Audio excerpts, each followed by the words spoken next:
Yun, welcome back ulit sa ating channel mga kaibon. So medyo maulan nga ngayong araw, bali ilang araw nang umuulan dahil nga may bagyo, ayan oh.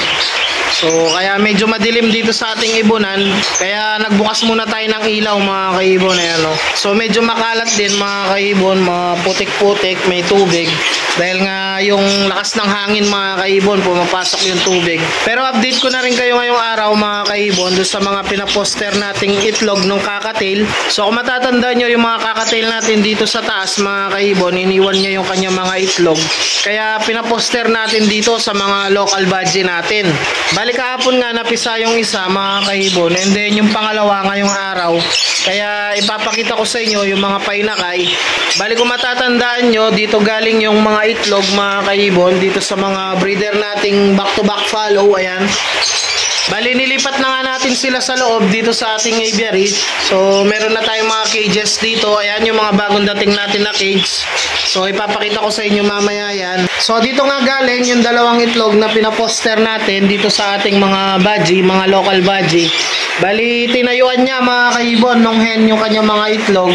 Bali sabi ko nga ilang araw na lang yon mapipisa na. So buti na lang nahabol pa natin mga kaibon.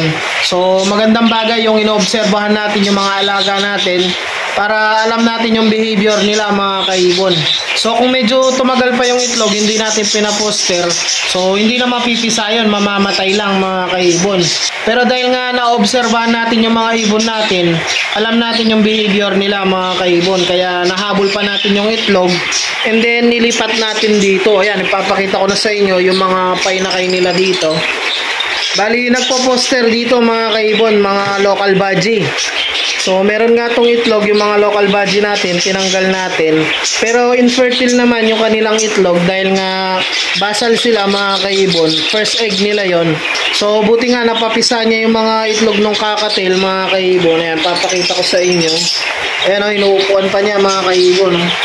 So ilawan natin. Ayan mga kaibon o. So dalawang follow yan, nakakatail mga kaibon. Ayan o. So sinusubuan naman mga kaibon dahil nga busog na busog, ayan oh. So kung makikita niya yung crop nila, busog na busog, punong-puno. So nag-survive yung dalawang itlog mga kaibon dahil nga nalipat natin sa oras.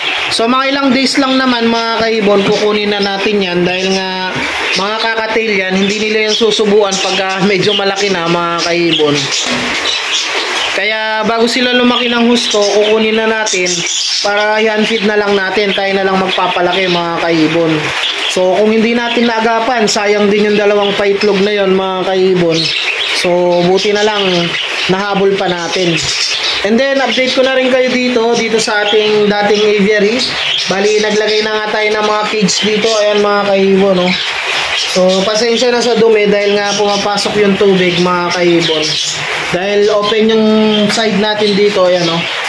Open kasi yung pwesto natin dyan, kaya nakakapasok yung tubig pagka malakas yung hangin. So ito na yung mga nilagay nating cage mga kaibon. Bali may tatlo muna tayong nilagay dyan.